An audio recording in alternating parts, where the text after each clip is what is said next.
ദൈവത്തിന് സ്വാതന്ത്ര്യം ഞാനിന്ന് പറയാൻ ആഗ്രഹിക്കുന്നത്, കഴിഞ്ഞ ദിവസവും നിങ്ങളുടെ സ്മോൾ ഗ്രൂപ്പിൽ ചിന്തിച്ച, അല്ലെങ്കിൽ സ്മോൾ ഗ്രൂപ്പ് ബിയിൽ ചിന്തിച്ച ഒരു വചനഭാഗത്തിൻ്റെ ഒരംശം. ജോസ് പറഞ്ഞ കാര്യങ്ങൾ ഞാൻ പറയാൻ പോകുന്നില്ല, ഒരു ആവർത്തനം ഉണ്ടാകത്തില്ലെന്ന് കരുതാൻ. എന്നാൽ ചില കാര്യങ്ങളിൽ ചിലപ്പോൾ ഒരു ആവർത്തനം വന്നേക്കാം. ദൈവത്തിന് സ്തോത്രം. യുദ്ധം, അതിൽ നമ്മൾ പാട്ടൊക്കെ പാടി പ്രത്യാശ കണ്ടെത്താൻ ശ്രമിക്കുകയാണെന്ന് കരുതുന്നു. ദൈവത്തിന് സ്തോത്രം. എന്നാൽ പ്രത്യാശയില്ലാത്ത, ഭയത്തോടെ കഴിയുന്ന ഒത്തിരി പേരുണ്ട്. ഒരു സാവകാശം കിട്ടിയാൽ കുടുംബത്തോടെ പോകാൻ പറ്റുമെങ്കിൽ നാട്ടിലങ്ങ് പോയി കളയാം എന്ന് ആഗ്രഹിക്കുന്ന ഒരുപാട് പേരുണ്ട്. നമുക്ക് ഈ പ്രത്യാശ തന്നിരിക്കുന്ന ദൈവത്തെ സ്തുതിക്കുന്നു. എപ്പോഴും നമ്മൾ പലപ്പോഴും ഇതുപോലുള്ള കെടുതികളിൽ നിന്ന് ഒഴിഞ്ഞ് മാറി ജീവിക്കുന്നത് കൊണ്ടാണ് നമുക്ക് പ്രത്യാശയുള്ളത്. ഉദാഹരണത്തിന്, ഇന്നിപ്പോൾ മണിപ്പൂരിലോ ഇറാനിലോ ഒന്നുമില്ലെങ്കിൽ യു പിയിലോ ഒക്കെ ഒന്ന് പോയി ജോലി ചെയ്യണമെന്നൊക്കെ പറഞ്ഞു കഴിഞ്ഞാൽ ചിലപ്പോൾ നമുക്ക് പ്രത്യാശ നഷ്ടപ്പെട്ടെന്നിരിക്കും. ഞാൻ ഇന്ന് പറയാൻ ആഗ്രഹിക്കുന്നത് ദീർഘക്ഷമയെക്കുറിച്ചാണ്. ദീർഘക്ഷമ ഒരു ആത്മാവിൻ്റെ ഫലമാണെന്ന് നമുക്കെല്ലാവർക്കും അറിയാം. ഗലാത്യലേഖനം 5-ാം അധ്യായത്തിൽ അതിനെക്കുറിച്ച് പറയുന്നുണ്ട്. നമുക്കെല്ലാവർക്കും മനഃപ്പാഠം അറിയാവുന്ന, അല്ലെങ്കിൽ നമ്മൾ സ്ഥിരം വായിച്ചിട്ടുള്ള, നിങ്ങൾ ആ പേജ് എടുക്കുമ്പോൾ കൃത്യമായിട്ട് നിങ്ങളുടെ കണ്ണ് ചെന്നെത്തുന്ന ഒരു വാക്യമായതുകൊണ്ട് ഞാൻ അതിനെ വായിക്കുന്നില്ല. 5-ാം അധ്യായത്തിൽ നിങ്ങൾക്കത് ആ പേജ് തുറക്കുമ്പോൾ തന്നെ അറിയാം ആ വാക്യത്തെക്കുറിച്ച്.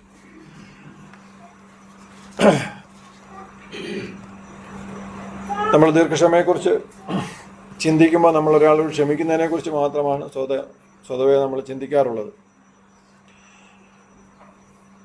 എനിക്ക് ക്ഷമ നശിക്കുന്ന, അല്ലെങ്കിൽ ദീർഘക്ഷമ ഇല്ലാതെ പോകുന്ന ചില കാര്യങ്ങളെക്കുറിച്ച് ഞാൻ പറയാം. ഒന്ന്, വികാരം ഉൾക്കൊണ്ടുകൊണ്ട്, അല്ലെങ്കിൽ പാടുന്ന പാട്ടുകളുടെ അർത്ഥം ഉൾക്കൊണ്ടുകൊണ്ട് വളരെ സന്തോഷത്തോടെ പാടാൻ എനിക്ക് ഭയങ്കര സന്തോഷമുള്ള കാര്യമാണ്. നമ്മൾ പാടുമ്പോൾ നമ്മുടെ കൂടെ ആരെങ്കിലും ഒക്കെ ഉണ്ടെങ്കിൽ നമുക്ക് കുറച്ചുകൂടെ സന്തോഷമായിരിക്കും പാടാൻ. ശ്രദ്ധിച്ചിട്ടുണ്ടോ? പാടാൻ ആഗ്രഹമുള്ളതെന്ന് പറഞ്ഞാൽ, ഈ കുറച്ച് നന്നായിട്ട് പാടാൻ കഴിവുണ്ടെന്ന് തോന്നുന്നവർക്ക് ഒരു വേദി കൊടുക്കാമെങ്കിൽ അവർ പാടിക്കൊണ്ടേയിരിക്കും. അത് അവരുടെ ആ ഒരു തലങ്ങളനുസരിച്ചിരിക്കും. ഇപ്പോൾ നമുക്ക് യേശുദാസിനെ പോലെ ഒരാളിനെ കൊണ്ട് പാടിക്കണമെന്നുണ്ടെങ്കിൽ സൂര്യ എന്ന് പറയുന്ന ആ സമൂഹത്തിൻ്റെ ഒരു വേദി കൊടുത്താൽ പുള്ളി വന്ന് പാടും. ചിലപ്പോൾ അതിന് പ്രത്യേകിച്ച് ചാർജ് പോലും പുള്ളി ഈടാക്കത്തില്ല.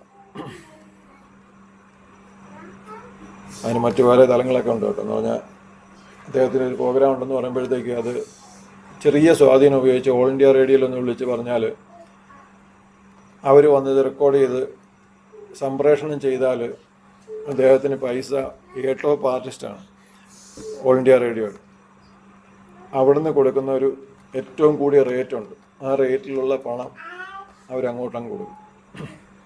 അദ്ദേഹത്തെ വിളിച്ച് പാടിപ്പിക്കുന്നതല്ല, അദ്ദേഹത്തിൻ്റെ വേദിയിൽ വന്ന് പ്രോഗ്രാം റെക്കോർഡ് ചെയ്ത് ചെയ്യുന്നതിന് വേണ്ടി. അതൊക്കെ ഇതിനകത്തുള്ള ചില സംവിധാനങ്ങൾ. അപ്പോൾ ഈ പാട്ട് പാടിക്കൊണ്ടിരിക്കുന്നിടത്തുനിന്ന് എനിക്ക് ഏറ്റവും ഒരു കർത്തവ്യം ചെയ്യേണ്ടി വന്നാൽ എനിക്ക് അത്ര സന്തോഷമല്ല. ഇന്നിപ്പം അജിത സംസാരിച്ചുകൊണ്ടിരുന്നപ്പോൾ അതിൻ്റെ പകുതിക്ക് പോകണമെന്നുള്ള ഒത്തിരി കാര്യമുണ്ട്. എന്ന് പറഞ്ഞാൽ എനിക്ക് അവിടെ ഒരു കാര്യം പറഞ്ഞു തീർക്കാൻ പലപ്പോഴും കഴിയാറില്ല. പക്ഷേ ഇത് തീർത്തിട്ട് പോകണമെന്നുള്ള എൻ്റെ ഒരു പ്രശ്നമാണ്. പറഞ്ഞാൽ ഒരു സംഭാഷണം, ഒരു പ്രസംഗം കേട്ടുകൊണ്ടിരുന്നാൽ അത് കേട്ട് തീർക്കണം, അത് മുഴുവൻ കേൾക്കണം എന്നുള്ളൊരു പ്രശ്നം. നമുക്കെല്ലാവർക്കും ഇത്തരം സംഗതികളുണ്ട്. കാരണം നമ്മുടെ മനസ്സിൽ നമ്മൾ തൃപ്തി എന്ന് പറയുന്ന ചില സംഗതികളുണ്ട്. നമ്മളിവിടെ തന്നെ പ്രശ്നമാകുന്ന, അല്ലെങ്കിൽ നമ്മളിവിടെ തന്നെ ക്രമീകരിക്കാൻ പാടുപെടുന്നൊരു സംഗതിയാണ്. എന്ന് പറഞ്ഞാൽ നമ്മുടെ മനസ്സിൽ നമ്മൾ ആരാധനയ്ക്ക് വന്നാൽ, അല്ലെങ്കിൽ നമ്മൾ ആരാധന എന്നാണ് പറയുന്നത് വെള്ളിയാഴ്ച. ഞാൻ പൊതുവെ ഫെലോഷിപ്പ് എന്നല്ല, കൂട്ടായ്മ എന്ന് പറയാനാണ് ആഗ്രഹിക്കുന്നത്. വീടോ കൂട്ടായ്മയ്ക്ക് വന്നു കഴിഞ്ഞാൽ നമ്മൾ എന്തൊക്കെ അനുഭവിച്ചിരിക്കണം, അതിലെന്തൊക്കെ ഉണ്ടെങ്കിൽ എത്രത്തോളം സന്തോഷം ഉണ്ടെന്നുള്ള നമുക്കൊരു ഫ്രെയിമുണ്ട്. എല്ലാവർക്കും ഒരുപോലെ ആകണമെന്ന് തന്നെയില്ല. ആ ഫ്രെയിമിനകത്ത് വരുന്ന സംഗതികളൊക്കെ കിട്ടിക്കഴിഞ്ഞാൽ നമ്മൾ സന്തോഷമായിട്ട് പോകും. അപ്പോൾ ഇതൊക്കെ നമുക്ക് അനുഭവിച്ചാലേ പോകും. അതിൽ നിന്ന് മാറി ഒരു കാര്യം ചെയ്യണമെന്ന് പറഞ്ഞാൽ, ഉദാഹരണത്തിന് ഒരാൾക്ക് യൂത്ത് മീറ്റിംഗ് നടക്കുമ്പോൾ വെളിയിൽ ഇറങ്ങിയെന്ന് സംസാരിക്കണം എന്നുള്ളതാണ് അദ്ദേഹത്തിൻ്റെ മനസ്സിലുള്ളത്. ആ സമയത്തേക്ക് ഒരു ശുശ്രൂഷൻ, സ്ട്രിക്റ്റ് ആയിട്ടുള്ള ഒരു കർത്താവിൻ്റെ ദാസം വന്നിട്ട് എല്ലാവരും അകത്തിരിക്കണം എന്ന് പറഞ്ഞു കഴിഞ്ഞാൽ അദ്ദേഹത്തിൻ്റെ ആരാധനയ്ക്ക് അന്ന് എന്ത് ചെയ്തിട്ടില്ല, തൃപ്തി കിട്ടത്തില്ല. ദൈവത്തിന് സാർ, നമുക്ക് ദീർഘക്ഷമ വേണ്ട ചില ചെറിയ മേഖലകളാണ്. ഈ കുടുംബത്തിനകത്ത് കുട്ടികളോടും, ഒരു കുടുംബനാഥൻ എന്നുള്ള നിലയിൽ കുട്ടികളോട്, ഭാര്യയോടൊക്കെ ചില കാര്യങ്ങൾ പറഞ്ഞാൽ എല്ലാവർക്കും ജീവിതത്തിൻ്റെ മേഖലകളിൽ അവർ ശീലിച്ച ചില അലസതകളുണ്ടാവും. അത് ഓരോരുത്തർക്കും ഓരോ സ്ഥലത്താണ്. ചിലർ ബാത്റൂമിലായിരിക്കും, ചിലർ ബെഡിലായിരിക്കും, ചിലർ വസ്ത്രം മാറുന്ന സ്ഥലത്തായിരിക്കാം, ചിലർ ഭക്ഷണം കഴിക്കുന്നിടത്തായിരിക്കാം. എന്ന് പറഞ്ഞാൽ ഭക്ഷണം കഴിക്കുമ്പോൾ അവരിങ്ങനെ ഒരു ക്രമമൊന്നുമില്ലാതെ ഓരോന്നെടുത്ത ഈ പല പാത്രത്തിന് ചുറ്റുമൊക്കെ വെച്ച്, ചുറ്റുമൊന്നുമല്ല അതിന് പുറത്തോട്ടുമൊക്കെ വെച്ച് അവിടെ മുഴുവൻ ഇതൊരു ദിവസം പറഞ്ഞു, 2 ദിവസം പറഞ്ഞു, 3-ാമത്തെ ദിവസം നമ്മൾ ശബ്ദം താഴ്ത്തി സ്തോത്രത്തോടെ ഉപ്പിനാൽ രുചി വരുത്തി പറയൂ. അത്ര എളുപ്പമല്ല. ദൈവത്തിന് സ്തോത്രം. നമുക്ക് ഈ സ്വഭാവം വേണമെന്ന് ദൈവം നമ്മോട് ആവശ്യപ്പെടുമ്പോൾ, നമ്മുടെ ദൈവത്തെക്കുറിച്ച് ഒരു 7-8 തവണ പഴയ നിയമത്തിൽ തന്നെ പറഞ്ഞിട്ടുള്ള കാര്യമാണ്. എന്താണ്? 103-ന്റെ 8-ാം വാക്യം വേണമെന്ന് വായിച്ചോ.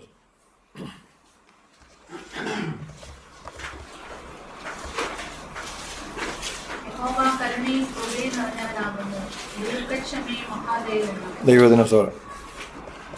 ഇന്ന് ഈ ലോകത്തിൻ്റെ നിലനിൽപ്പിൻ്റെ ഒരേ ഒരു കാരണം എന്താണ്? ഈ ഒരു ക്വാളിറ്റിയാണ്. ദൈവത്തിൻ്റെ ഈ ഒരു സ്വഭാവ സവിശേഷതയാണ് നമ്മുടെ നിലനിൽപ്പിൻ്റെ ഒരേ ഒരു കാരണം.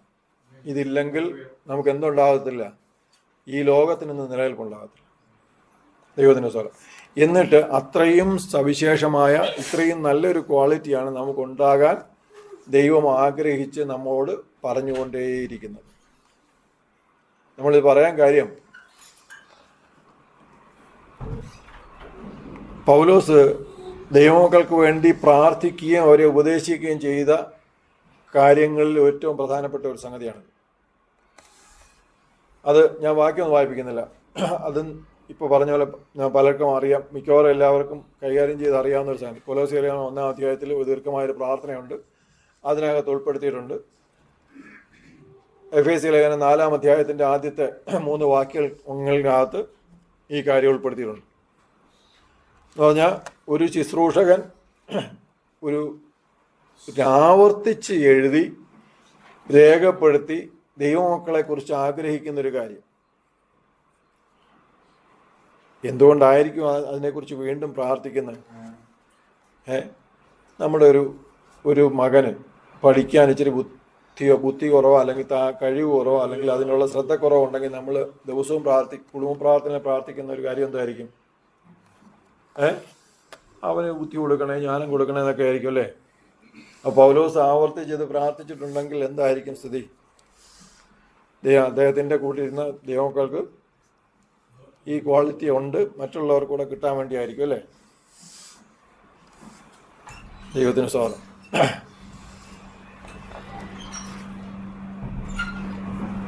നമ്മുടെ പിതാക്കന്മാരിലോട്ട് പോയാൽ അബ്രഹാമിനെ കുറിച്ച് പറയുന്നത്, അബ്രഹാം വാഗ്ദത്തം പ്രാപിച്ചു എന്നാണ് പറയുന്നത് അല്ലേ? എന്ന് പറഞ്ഞാൽ എബ്രായ ലേഖനം 6-ന്റെ 15-ാം വാക്യം വായിച്ചാൽ നമുക്ക് മനസ്സിലാവും.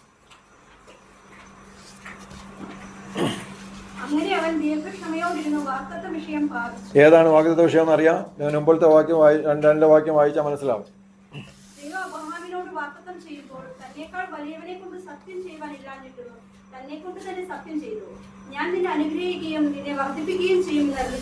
ദൈവത്തിന് സ്തോത്രം. ദൈവം വാഗ്ദത്ത വിഷയം പ്രാപിച്ചു എന്ന് പറയുന്നതിൽ ഏറ്റവും ആദ്യം പ്രാപിച്ച, അല്ലെങ്കിൽ ഏറ്റവും വ്യക്തമായി നമുക്ക് അറിയാവുന്ന ഒരു വാഗ്ദത്ത വിഷയം എന്താണ്?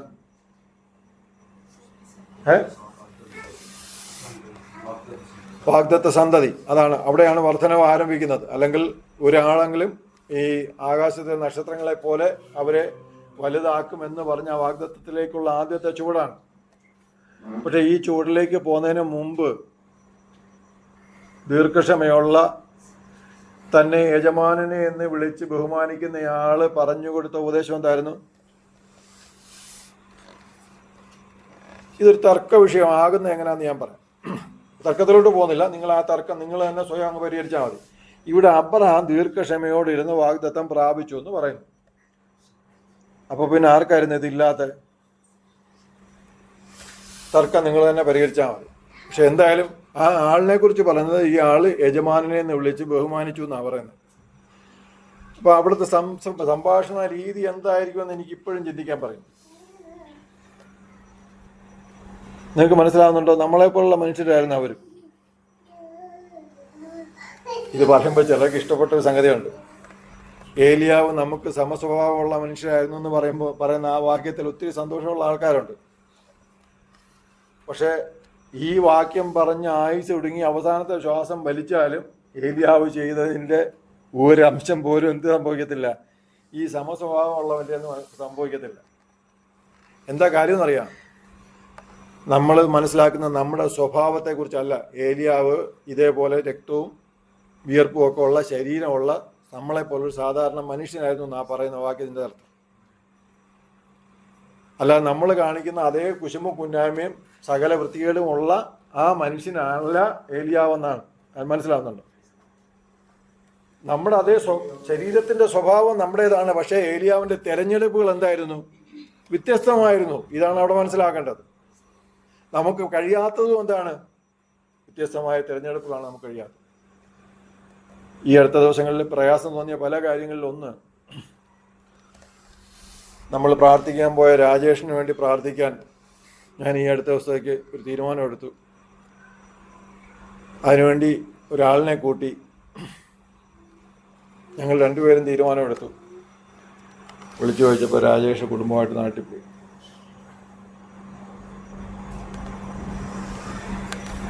തീർച്ചയായിട്ടും എനിക്ക് സന്തോഷം തരുന്ന സംഗതിയല്ല. ദൈവത്തിന് സ്വാമി, അതെനിക്ക് പറ്റിയൊരു പോരായ്മയായിട്ടാണ് ഞാനിപ്പോഴും കരുതുന്നത്. പലപ്പോഴും കാലതാമസം വരുത്തിയത് എൻ്റെ സ്വന്തമായ ചില തീരുമാനങ്ങളാണ്. ഇനി അബ്രഹാമിൻ്റെ ആ കുടുംബത്തിലെ സാഹചര്യം നിങ്ങൾക്ക് മനസ്സിലായി കാണുമല്ലോ അല്ലേ? ദീർഘക്ഷമ എന്ന് പറയുന്നത് അതിലേക്ക് എത്താൻ ഉള്ളൊരു പ്രയാസം എന്താണെന്ന് നിങ്ങൾക്ക് മനസ്സിലാവുന്നുണ്ടോ? ആ സാഹചര്യത്തിൽ തരണം ചെയ്യേണ്ടി വരുന്നത് എന്തൊക്കെയാണെന്ന് മനസ്സിലാവുന്നുണ്ടായിരിക്കും അല്ലേ? ഒരു വീട്ടിനകത്ത് തന്നെ ദീർഘക്ഷമയിലേക്ക്, അല്ലെങ്കിൽ ദീർഘക്ഷമയിൽ ഒരു കാര്യത്തിൽ വിശ്വസ്തയോടെ കാത്തിരിക്കേണ്ടി വരുമ്പോൾ ഉണ്ടാകുന്ന പ്രതിസന്ധികളെ കുറിച്ചാണ് ഞാൻ നിങ്ങളെ പറഞ്ഞ് മനസ്സിലാക്കാൻ ശ്രമിക്കുന്നത്. ഇനി അടുത്തത് യോസേഫിനെ കുറിച്ച് നമുക്ക് എല്ലാവർക്കും അറിയാവുന്ന യോസേഫിനെ കുറിച്ച് ഇവിടെ സംസാരിച്ച് കേട്ടു. യോസേഫ് ദർശനം കണ്ടു. യോസേഫ് അപ്പന് പ്രിയനായിരുന്നു. അവനൊരു കോട്ടൊക്കെ തയ്പ്പിച്ചു കൊടുത്തു. അതിൽ തന്നെ വീട്ടുകാർക്ക് മറ്റുള്ള ജ്യേഷ്ഠന്മാർക്ക് അസൂയ ഉണ്ടായിരുന്നു. അവരെടുക്കാൻ ശ്രമിച്ചു. അവസാനം യോസേഫ് മിസ്രൈമിലെ ജയിലിൽ ചെന്ന് അവസാനിച്ചു. അവിടെ വെച്ച് രാജാവിനോട് സ്വാധീനമുള്ള ഒരാളിനെ കണ്ട് ആ ആള് വീണ്ടും രാജാവിനോട് അടുത്തുള്ള ഒരു ജോലിക്ക് എത്തുമെന്ന് അറിഞ്ഞപ്പോഴത്തേക്ക് ഒരു റെക്കമെൻഡേഷന് ശ്രമിച്ചു. യോസേഫിന്റെ ജീവിതത്തിലെ ഏറ്റവും വലിയൊരു പോരായ്മയായിട്ട് ദൈവഭക്തന്മാർ ചൂണ്ടിക്കാണിക്കുന്ന ഒരു വസ്തുത അതാണ് കേട്ടോ. അവിടെയും മാറ്റമൊന്നും ഉണ്ടായില്ല. എങ്കിലും ദൈവത്തിന്റെ പദ്ധതികൾ മുമ്പോട്ടേ പോയിക്കൊണ്ടേയിരുന്നു. ദൈവത്തിന്റെ സമയമായപ്പോൾ എന്തുണ്ടായി? ആ ദീർഘക്ഷമയുടെ പ്രശ്നങ്ങൾ മനസ്സിലാവുന്നുണ്ട്. അടുത്തത് യോസേഫിന് മാത്രം ഉത്തരവാദിത്വം ഉണ്ടായിരുന്ന ഒരു സംഗതിയാണ് ധാന്യം അനുവദിച്ചു കൊടുക്കുക എന്നുള്ളത്. എന്ന് പറഞ്ഞാൽ വാങ്ങിക്കാൻ വരുന്ന ഓരോരുത്തരെയും നേരെ കണ്ടിട്ടാണ് അത് ചെയ്യുന്നതെന്ന് ഞാൻ മനസ്സിലാക്കുന്നു. അവിടുന്ന് വായനയിൽ നിന്ന് കിട്ടുന്ന ഒരു സംഗതിയാണ്. വേദപുസ്തകത്തിൽ അങ്ങനെ കൃത്യമായിട്ട് പറഞ്ഞിട്ടില്ല. പക്ഷെ വരുന്ന എല്ലാവരെയും യോസേഫ് കണ്ടിരുന്നു. അതുകൊണ്ടായിരിക്കണം തൻ്റെ സഹോദരന്മാർ വന്നപ്പോഴും കൃത്യമായിട്ട് എല്ലാവരെയും കണ്ടു. ന്യായമായിട്ടും യോസേഫിന് അന്നേരം എന്ത് ചെയ്യായിരുന്നു? അന്നേരം യോസേഫ് അത് ചെയ്തോ? അന്നേരം ക്യാമറയൊക്കെ സെറ്റ് ചെയ്ത് ഒരു പ്രാങ്ക് എടുത്ത് അതിനുശേഷം അടുത്ത വരവിനെ എന്ത് ചെയ്തോളൂ, വിഴിക്ക് റീച്ച് കിട്ടിക്കഴിഞ്ഞപ്പോഴത്തേക്ക് അടുത്ത് സ്വയം വെളിപ്പെടുത്തി. ദൈവത്തിന് സാറ് നമ്മൾ ഈ ക്വാളിറ്റി നിലനിർത്തുന്നത് അത്ര എളുപ്പമാണെന്ന് കരുതരുത്.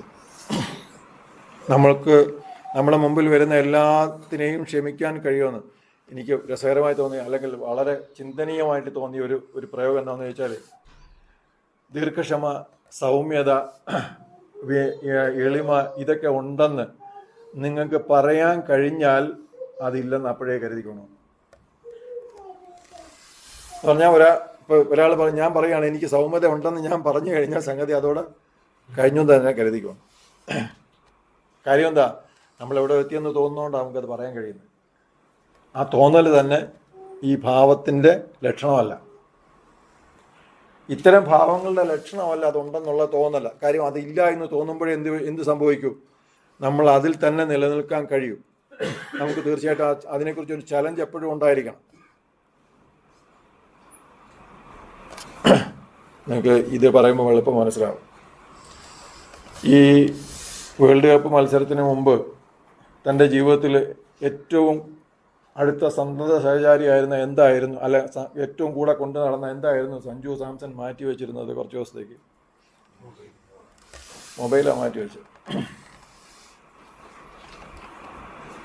പറ്റുമെന്ന് തോന്നുന്നുണ്ടോ നമുക്ക്?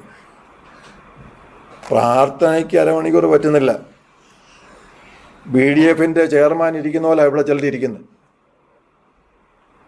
ഇപ്പം വിളി വരും, മറ്റേ മിസൈൽ ഞാൻ ചെന്ന് കുത്തിയാലേ പോകുമെന്നുള്ള പരുവത്തിൽ.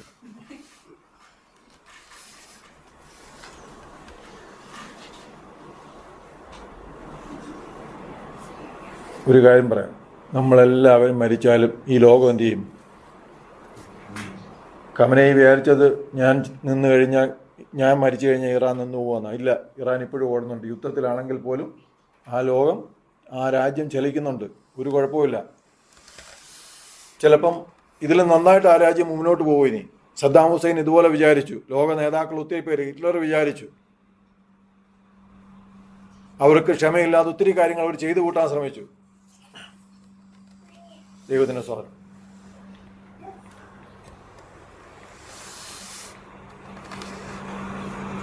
2 പത്രോസ് 3:9-10 വായിക്കും. ദൈവം എന്തുകൊണ്ടാണ് ഈ ദീർഘക്ഷമ കാണിക്കുന്നത് മനസ്സിലാക്കാൻ വേണ്ടി. ചിലർ താമസമെന്ന് വിചാരിക്കുന്നത് പോലെ കർത്താവ് തന്റെ വാഗ്ദത്തം നിവർത്തിക്കാൻ താമസിക്കുന്നില്ല. ആരും നശിച്ചു പോകാതെ എല്ലാവരും മാനസാന്തരപ്പെടുവാൻ അവൻ ഇച്ഛിച്ചു നിങ്ങളോട് ദീർഘക്ഷമ കാണിക്കുന്നതേ ഉള്ളൂ. ഒരു വാക്യം വായിച്ചു. കർത്താവിന്റെ ദിവസമോ കള്ളനെ പോലെ വരും. അന്ന് ആകാശം കൊടുമുഴക്കത്തോടെ ഒഴിഞ്ഞു പോകും, മൂലപദാർത്ഥങ്ങൾ കത്തിയഴിയുകയും ഭൂമിയും അതിലുള്ള പണികളും വെന്നു പോകുകയും ചെയ്യും. ദൈവത്തിന് സ്തോത്രം. ദൈവത്തിൻ്റെ ഈ സ്വഭാവം കിട്ടാൻ നമുക്ക് ഏറ്റവും പ്രയാസമുള്ള സംഗതിയാണ്. എന്ന് പറഞ്ഞാൽ 4 ദിവസം പ്രാർത്ഥിച്ചു മറുതലിച്ച് നിൽക്കുന്ന ഒരാളോട് ദീർഘക്ഷമ ഉണ്ടാകാൻ നമുക്ക് പ്രയാസമാണ്. നമ്മൾ മനസ്സിലാക്കേണ്ടത്, ഇതുപോലെ എത്ര പേരെ എന്ന് പറഞ്ഞാൽ ഈ ദൈവത്തെ തന്നെ ചീത്ത പറയുന്ന എത്ര പേരെ ഒരു ദിവസം കണ്ടും കേട്ടും കൊണ്ടാണ് ദൈവം ഈ ഡേറ്റ് മാറ്റിക്കൊണ്ടേയിരിക്കുന്നത് മുമ്പോട്ട്. ദൈവം ദീർഘക്ഷമയോടെ ഇരിക്കുന്നത് എന്തുകൊണ്ടാണ്? വീണ്ടും കുറച്ച് പേരുടെ ദൈവത്തിങ്കിലേക്ക് ചേർന്ന് കൊള്ളട്ടെ എന്നുള്ള താല്പര്യത്തെ. എന്തുകൊണ്ടാണ്? കുറച്ച് പേര് അവിടെ ഇവിടെയും സുവിശേഷം പറയുന്നതുകൊണ്ട്. ആ പറയുന്നത് കൊണ്ടാണ് വിശ്വാസം ഉണ്ടാകുന്നത്. ആ വിശ്വാസം ഉണ്ടാകുന്നതുകൊണ്ടാണ് അവർക്ക് മാനസാന്തരം ഉണ്ടാകുന്നത്. അതുകൊണ്ടാണ് എണ്ണം വർദ്ധിച്ചുകൊണ്ടിരിക്കുന്നത്. ഈ പ്രവൃത്തി നടക്കുന്നത് കൊണ്ട് മാത്രം ദൈവം എന്ത് ചെയ്തുകൊണ്ടിരിക്കുക? ഈ ദിവസം മാറ്റിവെച്ചുകൊണ്ടേയിരിക്കുക. അല്ലെങ്കിൽ ദൈവം ദീർഘക്ഷമയോടെ പിന്നെയും നോക്കിക്കൊണ്ടിരിക്കുക, വീണ്ടും ആൾക്കാർ ചേരാൻ വേണ്ടി. അത് ചേരുമ്പോൾ മറുഭാഗത്ത് സംഭവിച്ചുകൊണ്ടേയിരിക്കുന്നത് എന്താ? ഒരു ശാസ്ത്രത്തിൻ്റെ വികസനം വരുമ്പോഴത്തേക്ക് അവിശ്വാസികളുടെ എണ്ണം പിന്നെയും കൂടുക അവിടെ. കാര്യം ദൈവത്തിന് കഴിയാത്തത് എന്തോ സാധിച്ചെന്നുള്ള നിലയ്ക്ക്. ശാസ്ത്രം വളരുമ്പോൾ ഉണ്ടാകുന്ന ഒരു പ്രശ്നമാണ്. എന്ന് പറഞ്ഞാൽ ചിലതിന് മരുന്ന് കണ്ടുപിടിച്ചു വന്ന് കഴിയുമ്പോഴത്തേക്ക് ചിലർക്ക് ആ രോഗമുള്ളവർക്ക് അഹങ്കാരം ഉണ്ടാകും. കാര്യം ഇനി എന്താ, ചികിത്സ ലഭിക്കുന്നുണ്ട്, അതുകൊണ്ട് പ്രയാസമൊന്നുമില്ല. നമ്മുടെ ഓരോ ഭയങ്ങളും മാറുമ്പോൾ ദൈവഭയം നമുക്ക് വിട്ടകന്നു പോകാറുണ്ട്. അതുകൊണ്ട് നമ്മൾ പ്രത്യേകം മനസ്സിലാക്കേണ്ടത്, നമുക്കുണ്ടായിരിക്കുന്ന ദൈവത്തോടുള്ള ബന്ധം എന്തിൻ്റെ ഭയത്തിലെങ്കിലും നിൽക്കുന്നതാണോ എന്ന് ആദ്യം ചിന്തിക്കണം. ഭയത്തിലൊക്കെ നമ്മൾ ദൈവത്തെ വിളിക്കുന്ന തെറ്റൊന്നും പറയുന്നില്ല. പക്ഷേ ദൈവത്തെ അറിഞ്ഞു കഴിഞ്ഞാൽ നമ്മൾ ആ ബന്ധം നിലനിൽക്കേണ്ടത് ഭയത്തിലല്ല. അങ്ങനെ വരുമ്പോൾ മാത്രമേ ഉള്ളൂ സകല ഭയത്തിൻ്റെയും അപ്പുറത്തുകൂടെ ദൈവസ്നേഹവുമായിട്ട് നമുക്ക് മുന്നോട്ട് നടക്കാൻ കഴിയും. ദൈവത്തിന് സ്തോത്രം. ഞാൻ പറഞ്ഞു കേട്ടൊരു വസ്തുതയാണ്, ഞാൻ മൂന്നാമത് എന്ന് തൻ്റെ മുമ്പിൽ എപ്പോഴും എഴുതി വച്ചിരിക്കുന്ന ഒരു വ്യക്തിയെക്കുറിച്ച്. എന്ന് പറഞ്ഞാൽ എൻ്റെ മുന്നിൽ ആദ്യം ദൈവം, അത് കഴിഞ്ഞാൽ ഞാൻ സ്നേഹിക്കുന്ന മറ്റുള്ളവർ, അത് കഴിഞ്ഞ് മൂന്നാമത് ഞാൻ. നമ്മൾ പലപ്പോഴും നമ്മളെ രണ്ടാമതേ നിർത്താറുള്ളൂ. ഇല്ല, ക്രിസ്തുവിനെ അറിഞ്ഞു കഴിയുമ്പോൾ നമ്മൾ തീർച്ചയായിട്ടും എവിടത്തേക്ക് പോകേണ്ടി വരും? നമ്മൾ മൂന്നാമത് പോകേണ്ടി വരും. അങ്ങനെ പോകേണ്ടി വരുമ്പോഴാണ് നമുക്ക് ക്രിസ്തുവിനെ കുറിച്ച് മറ്റുള്ളവരത്തേക്ക് പറയാൻ കഴിയുന്നത്. ക്രിസ്തുവിനെ കുറിച്ച് ഒരാളോട് പറയണമെങ്കിൽ നമ്മൾ സമയം വിനിയോഗിക്കണം. സമയം വിനിയോഗിക്കേണ്ടി വരും എന്ന് പറയുമ്പോഴത്തേക്ക് ഏതൊരു മനുഷ്യനും, ഒരു കുടുംബസ്ഥനാണെങ്കിൽ അവൻ്റെതായ സ്വകാര്യതകളിലുള്ള സമയം തന്നെ വിനിയോഗിക്കാൻ കഴിയൂ. ഇനി ആളിനോട് പറയണമെങ്കിൽ എന്ത് ചെയ്യണം? ഒരു 5 മിനിറ്റ് സംസാരിക്കണമെങ്കിൽ കുറഞ്ഞത് 55 മിനിറ്റ് എങ്കിലും വായിക്കുകയോ ചിന്തിക്കുകയോ പ്രാർത്ഥിക്കുകയോ ഒക്കെ ചെയ്യേണ്ടി വരും. ഏറ്റവും കുറഞ്ഞത്, അത്രയൊന്നും അല്ല, തുടക്കത്തിൽ അതിൽ കൂടുതൽ സമയങ്ങൾ വേണ്ടി വരും. അങ്ങനെ ഉണ്ടെങ്കിൽ ഒരാളോട് 5 മിനിറ്റ് സംസാരിക്കണമെങ്കിൽ കുറഞ്ഞത് 1-2 മണിക്കൂറത്തെ ജോലി ഏറ്റവും കുറഞ്ഞതുണ്ട്. ഇതെവിടെ നിന്നാണ് മാറ്റി വയ്ക്കേണ്ടത്? നമ്മുടേതായ സ്വകാര്യതകളിൽ നിന്നാണ്. നമ്മുടെ സ്വകാര്യതകളിൽ നിന്ന് മാറ്റി വയ്ക്കുമ്പോൾ ആർക്കൊക്കെ പ്രയാസങ്ങളുണ്ടാവും? നമ്മൾ ആരുമായിട്ടോ ബന്ധപ്പെട്ട് നിൽക്കുന്നോ, ആരുമായിട്ടൊക്കെ ഉള്ള ചിലവാക്കേണ്ട സമയങ്ങളാണോ നമ്മൾ മാറ്റി വയ്ക്കുന്നത്? അതെല്ലാം ബാധ്യതകളായിട്ട് മാറും. എന്നാൽ നമുക്കുള്ളതിനെ അവഗണിക്കുന്നതല്ല സുവിശേഷ വേല എന്ന് പ്രത്യേകം മനസ്സിലാക്കുക. നമുക്ക് സ്വന്തമെന്നുള്ളതിനെ അവഗണിക്കുന്നതല്ല സുവിശേഷ വേല. വീട്ടിൽ സന്തോഷമില്ലായ്മ കൊണ്ട് വീട്ടിൽ പോകാൻ മടിച്ച് ഓവർടൈം ചെയ്യുന്ന ഒത്തിരി പേരെ എനിക്കറിയാം.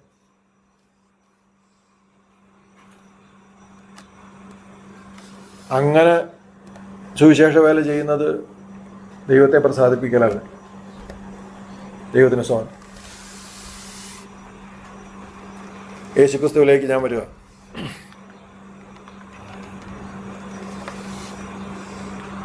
ഞാൻ യോസേഫിനെ കുറിച്ചുള്ള വാക്യങ്ങളൊന്നും വായിക്കാതെ ഫിലിപ്പിയ ലേഖനത്തിലേക്ക് ഞാൻ വരിക. ഫിലിപ്പിയ ലേഖനം 2-ാം അധ്യായം 6 മുതലുള്ള വാക്യങ്ങൾ. ഉൽപ്പത്തി 42-ന്റെ വാക്യങ്ങൾ 7 മുതലുള്ള വാക്യങ്ങളാണ് നമ്മൾ വായിക്കേണ്ടത്. ഞാനത് വിടുന്നു. യേശുവിലുള്ള ഭാവം തന്നെ നിങ്ങളിലും ഉണ്ടായിരിക്കട്ടെ.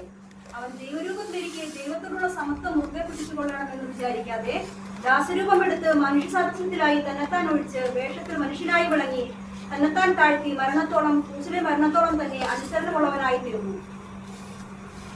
മതി. ക്രിസ്തുവേശുള്ള ഭാവം തന്നെ നമ്മളിലും ഉണ്ടായിരിക്കട്ടെ എന്ന് പറയുമ്പോൾ അടുത്ത പറയുന്ന കാര്യമാണ് ക്രിസ്തു തന്നെത്താൻ ഏൽപ്പിച്ചു കൊടുത്ത വസ്തുതയെക്കുറിച്ച്. അപ്പോൾ അത് നമുക്ക്, എനിക്കൊന്നുമല്ല, ചിന്തിച്ചെടുക്കാൻ അത്ര എളുപ്പമാണെന്ന് ഞാൻ കരുതുന്നില്ല. പറഞ്ഞ് ഫലിപ്പിക്കാൻ പറ്റുമെന്ന് ഞാൻ കരുതുന്നില്ല. ഞാൻ ഈ സമയത്ത് വിട്ടുപോയൊരു കാര്യം സന്തോഷത്തോടെ ഓർക്കുകയാണ്. പി ടി മാസ്റ്റർ എന്ന് പറയുന്ന ദേവദാസൻ്റെ അപൂർവം ചില പ്രസംഗങ്ങൾ ഞാൻ കേട്ടിട്ടുണ്ട്.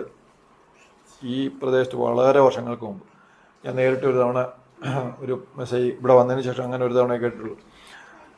അതിൻ്റെ ഒരു റെക്കോർഡിങ് എനിക്ക് തോന്നുന്നൊരു 5-6 വർഷം എൻ്റെ വണ്ടിയിൽ കിടക്കുന്നുണ്ടായിരുന്നു. അത് ആവർത്തിച്ചിങ്ങനെ കേട്ടുകൊണ്ടേയിരിക്കുവാൻ എന്ന് പറഞ്ഞാൽ അത്രത്തോളം പ്രചോദനം നൽകുന്ന വാക്കുകളായിരുന്നു അദ്ദേഹം പറഞ്ഞത്. ദൈവത്തിന് സ്തോത്രം. അദ്ദേഹം തൻ്റെ പ്രവൃത്തി നന്നായി തികച്ചു എന്ന് ഞാൻ കരുതുന്നു. മാത്രമല്ല അദ്ദേഹത്തിൻ്റെ ഒരു രോഗസൗഖ്യത്തെക്കുറിച്ച് എന്ന് പറഞ്ഞാൽ അദ്ദേഹത്തിൻ്റെ ഒരു കാല്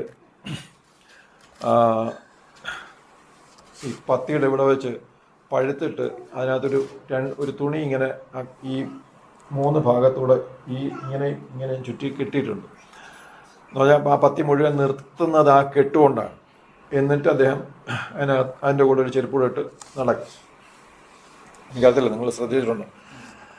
ഈ കെട്ടഴിച്ചാൽ അദ്ദേഹത്തിന് നടക്കാൻ പറ്റത്തില്ല നേരെ. എന്ന് പറഞ്ഞാൽ കാല് പഴുത്തിട്ട് അദ്ദേഹം പറഞ്ഞ സാക്ഷ്യം എഴുതുകയാണെന്ന് പറഞ്ഞാൽ ആ അവസ്ഥയിൽ ഹോസ്പിറ്റലിലോട്ട് പോയാൽ അത്രയും മുറിച്ച് കളഞ്ഞിട്ട് വിടുന്നൊരു പരുവത്തിലാണ് അദ്ദേഹം അതുമായിട്ട് പ്രാർത്ഥനയ്ക്കിരുന്നത്. പക്ഷേ ദൈവം സൗഖ്യം കൊടുത്തുവെന്ന് മാത്രമല്ല, എന്നും കണ്ടാൽ തിരിച്ചറിയാൻ പറ്റുന്ന വിധത്തിൽ ആ കാലങ്ങനെ നിൽക്കുകയാണ്. ആ കാല് കണ്ടാൽ ആർക്കും മനസ്സിലാവും തീർച്ചയായിട്ടും അസാധാരണമായൊരു സൗഖ്യത്തിലൂടെ അത് അങ്ങനെ തിരിച്ചു വരുന്നത്. പറഞ്ഞാൽ എത്രയും പഴുത്തൊരു സാധനം പിന്നെ ഒരിക്കലും തിരിച്ചു വരത്തില്ല. നമുക്കറിയാം, ശരീരത്തിനെ കുറിച്ച് അറിയാവുന്നവർക്കറിയാം. എന്ന് പറഞ്ഞാൽ പഴുത്ത ആ ഭാഗം ഇങ്ങനെ ഒടിഞ്ഞു തൂങ്ങിയ സംഗതി തിരിച്ച് നേരെ വരിക എന്ന് പറഞ്ഞാൽ അത് അതിശയകരമായ സംഗതി. അത് അദ്ദേഹത്തിൻ്റെ ശരീരത്തിൽ എപ്പോഴും കാണത്തക്കവണ്ണം നിലനിൽപ്പുണ്ടായിരുന്നു. എന്ന് പറഞ്ഞാൽ ഒരു വിധത്തിൽ പറഞ്ഞാൽ നമ്മൾ ലാസറിനെ കുറിച്ചൊക്കെ നമ്മൾ സംസാരിച്ചതുപോലെ ഇദ്ദേഹത്തിൻ്റെ കാല് കണ്ടാൽ ഒരുവിധം ദൈവം രോഗസൗഖ്യം തരുമെന്ന് വിശ്വസിക്കാൻ പിന്നെ വേറെ ഒന്നും ഒരു വാക്യത്തിൻ്റെ ആവശ്യമില്ല. ദൈവത്തിന് സ്തോത്രം. അവരൊക്കെ ജീവിക്കുന്ന സാക്ഷികളെന്ന് തന്നെ പറയാൻ കഴിയും. ദൈവത്തിന് സ്തോത്രം. അവിടെ നിന്നാണ് നമ്മൾ ഇങ്ങോട്ട് വരുന്നത്. യേശുക്രിസ്തു ഈ ഒരു ചുവടെടുത്ത് വെച്ചിട്ട് നമുക്ക് വേണ്ടി ഭൂമിയിൽ വന്നു. എന്നിട്ട് ഏറ്റവും അവസാനത്തെ പ്രാർത്ഥന നിങ്ങൾക്ക് ഓർമ്മയുണ്ടായിരിക്കും. ദൈവത്തോട് ചോദിച്ചത്, കഴിയുമെങ്കിൽ ആ പാനപാത്രത്തിൽ പ്രയാസകരമായ, പലപ്പോഴും എനിക്ക് തോന്നുന്നു ഈ ലോകത്തിന് ഇത് പറഞ്ഞ് മനസ്സിലാക്കി തരാൻ ഒരിക്കലും കഴിയത്തില്ല. ക്രൂശിലെ വേദനയും അടിയും പിടിയും ഒന്നും യേശുവിന് പ്രയാസമാണെന്ന് ഒരിക്കലും ഞാൻ പറയത്തില്ല. ആ ലോകം മുഴുവൻ എൻ്റെ ചുറ്റും നിന്ന് പറഞ്ഞാലും ഞാൻ അതിനെ സമ്മതിക്കത്തുമില്ല. കാരണം ഇതനുഭവിച്ച ഒത്തിരി പേര് വേറെ ലോകത്തുണ്ട്. അവരെല്ലാം ഇത് വളരെ ഒരു പ്രയാസവും ഇല്ലാതെ അല്ലെങ്കിൽ കുറച്ച് നിലവിളിയൊക്കെ ആയിട്ട് അനുഭവിച്ച് പോയിട്ടുണ്ട്. അത് കണ്ട് നിലവിളിക്കത്തക്കവണ്ണം ഉള്ള ആളാണ് യേശു ക്രിസ്തു എന്ന് പറയുന്നതിൽ എനിക്ക് ലജ്ജയുണ്ട്. ഞാൻ പറയുന്ന ആശയം നിങ്ങൾക്ക് മനസ്സിലാവുന്നുണ്ടോ? പക്ഷേ യേശു ക്രിസ്തുവിന് വഹിക്കാൻ പ്രയാസമായിരുന്ന ഒരേ ഒരു സംഗതി എന്തായിരുന്നെന്ന് അറിയാം? നമ്മുടെ പ്രവൃത്തികളാണ്. ഞാനതിനിപ്പോഴും പറഞ്ഞ് മനസ്സിലാക്കാൻ ശ്രമിക്കുന്നത്, അബ്രഹാമിനെ കാണാൻ വന്ന 3 പേരെ കുറിച്ച് നിങ്ങൾക്കറിയാം. അത് ഒന്ന് ദൈവവും മറ്റു 2 ദൂതന്മാരും എന്നാണ് നമ്മൾ സാധാരണ മനസ്സിലാക്കുന്നത്. അബ്രഹാമിനോട് സംസാരിച്ച ദൈവം അവസാനം ഞാൻ അവിടെ പോയി നോക്കിയിട്ട് വരട്ടെ എന്നാണ് പറഞ്ഞിട്ട് പോകുന്നത്. അവിടെ പോയി നോക്കി കഴിഞ്ഞപ്പോഴത്തേക്ക് ആ ദേശത്തിന് സംഭവിച്ചത് എന്താണെന്ന് നമുക്കറിയാം. എന്ന് പറഞ്ഞാൽ ഇതാണ് വേദപുസ്തകം തന്നെ പറഞ്ഞു. ഞാൻ എൻ്റെ സ്വന്തം കഥ ഉണ്ടാക്കുകയല്ല, പാപത്തിലേക്ക് നോക്കാൻ കഴിയാത്ത കണ്ണുള്ളവൻ എന്നാണ് ദൈവത്തെക്കുറിച്ച് പറയുന്നത്. എന്ന് പറഞ്ഞാൽ പാപത്തിലേക്ക് നോക്കാൻ കഴിയില്ല. ഒന്നേൽ പാപത്തിലേക്ക് നോക്കിയാൽ പാപം ദഹിക്കും, അല്ലെന്നുണ്ടെങ്കിൽ ദൈവം നോക്കാതിരിക്കണം. ഇതേ അവിടെ നടക്കാൻ വഴിയുള്ളൂ. എന്ന് പറഞ്ഞാൽ അത് ദൈവത്തിന്റെ പ്രമാണങ്ങളിൽ ഒന്നാണ്. ദൈവത്തിന്റെ പ്രമാണങ്ങൾക്കൊന്നും മാറ്റം വരത്തില്ല. ഞാൻ ഇപ്പോഴും കുട്ടികളോട് സംസാരിച്ചൊരു കാര്യം അതാ. നമ്മൾ ഒത്തിരി നേരത്തെ ചിന്തിച്ചിട്ടുള്ള കാര്യമാണ്. ഈ രക്തസ്രവക്കാരിയായ ആ സ്ത്രീ ആ യേശുവിനെ തൊട്ട് കഴിഞ്ഞപ്പോൾ യേശു എപ്പോഴാണ് അറിഞ്ഞത്? ശക്തി പുറപ്പെട്ട് കഴിഞ്ഞിട്ട് അറിഞ്ഞത്. യേശു ശക്തി പുറപ്പെടുവിച്ചതല്ല, ദൈവത്തിന്റെ പ്രമാണമാണ് വിശ്വസിക്കുന്നവന് സൗഖ്യം വരുമെന്നുള്ളത്. മനസ്സിലായോ? ആ ദൈവത്തിന്റെ പ്രമാണം അവിടെ അങ്ങ് നടപ്പിലാവുക ചെയ്യുന്നത്. അത് നടപ്പിലായപ്പോഴാണ് ആരറിഞ്ഞത്? യേശു അറിഞ്ഞത്. ദൈവത്തിന് സ്വാഗതം. അപ്പോൾ യേശു ഭൂമിയിലേക്ക് മനുഷ്യനെ രക്ഷിക്കാൻ വേണ്ടി ഇറങ്ങി വരുമ്പോൾ അവസാനം ചെന്ന് നിൽക്കുന്നത് നമ്മുടെ പാപത്തിന് ഉത്തരവാദിയാകും എന്നുള്ളതാണ്. ഇനി ദൈവത്തിന്റെ നീതിബോധം കൊണ്ടാണ് നമ്മൾ ദൈവത്തെക്കുറിച്ച് പറയുന്നത്. നമ്മുടെ ദൈവം നീതിമാനാണ്. നമ്മൾ വചനം വ്യാഖ്യാനിക്കുമ്പോൾ നമുക്ക് ഏറ്റവും നന്നായിട്ട് ഉപയോഗിക്കാൻ കഴിയേണ്ട ഒരു വസ്തുതയാണെന്ന് പറഞ്ഞാൽ, നമ്മുടെ ദൈവത്തിന് നീതി നിഷേധിക്കുന്ന എന്തെങ്കിലും ഒരു വ്യാഖ്യാനം നമ്മൾ വരുന്നുണ്ടെങ്കിൽ, അല്ലെങ്കിൽ നമ്മുടെ ചിന്തകൾ വരുന്നുണ്ടെങ്കിൽ, തീർച്ചയായിട്ടും നമ്മുടെ ചിന്തകൾക്ക് എവിടെയോ തെറ്റുപറ്റിയിട്ടുണ്ട്, നമ്മുടെ അറിവിന് എവിടെയോ തെറ്റുപറ്റിയിട്ടുണ്ടെന്ന് നമുക്ക് മനസ്സിലാക്കാം. ദൈവം നീതിമാനാണ്. അതുകൊണ്ടാണ് ദൈവം നേരത്തെ യേശുക്രിസ്തു തന്നെ ഭൂമിയിൽ പറഞ്ഞു, നിന്റെ പാപങ്ങൾ ക്ഷമിച്ചു തന്നിരിക്കുന്നു എന്ന് ഒരാളോട് പറഞ്ഞതിന് ശേഷം, എന്ന് പറഞ്ഞാൽ കിടക്കയിൽ ഇറക്കി വെച്ചവനോട് യേശുക്രിസ്തു ആദ്യം പറഞ്ഞെന്താ? നിന്റെ പാപങ്ങൾ ക്ഷമിച്ചു തന്നു. എന്തിനു വേണ്ടിയാ? യേശുക്രിസ്തുവിന് ഇതിന് അധികാരമുണ്ട്, അധികാരമേ ഉള്ളൂ. പക്ഷെ ആ അധികാരം പ്രവർത്തിക്കുമ്പോൾ നീതിയാവുന്നില്ല. മനസ്സിലാവില്ലേ? പാപത്തെ ക്ഷമിച്ചു കൊടുക്കാൻ അധികാരമുണ്ട്. അധികാരത്തിൽ അത് ചെയ്താൽ എന്താവുന്നില്ല? നീതിയാവുന്നില്ല. പാപം ചെയ്തവന് ശിക്ഷ കിട്ടുന്നില്ല. ദൈവം ആർക്ക് ക്ഷമിച്ചു കൊടുക്കും? ഒന്നുകിൽ ലോകത്തുള്ള സകല മനുഷ്യർക്കും ക്ഷമിച്ചു കൊടുക്കേണ്ടി വരും. ദൈവത്തെ വിശ്വസിക്കുന്നവനും ദൈവത്തെ ബഹുമാനിക്കാത്തവനും ദൈവത്തെ അറിയാത്തവനും അറിഞ്ഞവനും എല്ലാവർക്കും ഒരേപോലെ ക്ഷമിക്കേണ്ടി വരും. അവിടെ നീതി നടപ്പാക്കപ്പെടുന്നില്ല. അനീതിയായിട്ട് പലതും സഹിച്ച മനുഷ്യർ ലോകത്തുണ്ടെന്നും അവർക്ക് നീതി നിഷേധിക്കപ്പെടുന്നു. അത് വരാതിരിക്കാനാണ് ദൈവം ചെയ്തത്? ഒരു തെരഞ്ഞെടുപ്പ് നൽകുമ്പോൾ അവന്റെ പാപത്തിന് ക്ഷമ ചോദിക്കും. ക്ഷമ ചോദിക്കുമ്പോൾ യേശുക്രിസ്തു കൊടുത്ത വിലയാൽ അതിനെ ക്ഷമിച്ചു കൊടുക്കും. ഇതിനു വേണ്ടിയാണ് വന്ന് ലോകത്തെ സഹിച്ചത്. നമ്മളെ ഉദാഹരണത്തിന് നമ്മളൊക്കെ ഈ ചർച്ചകളിലൊക്കെ കണ്ടിട്ടുള്ളതാണല്ലോ, ഈ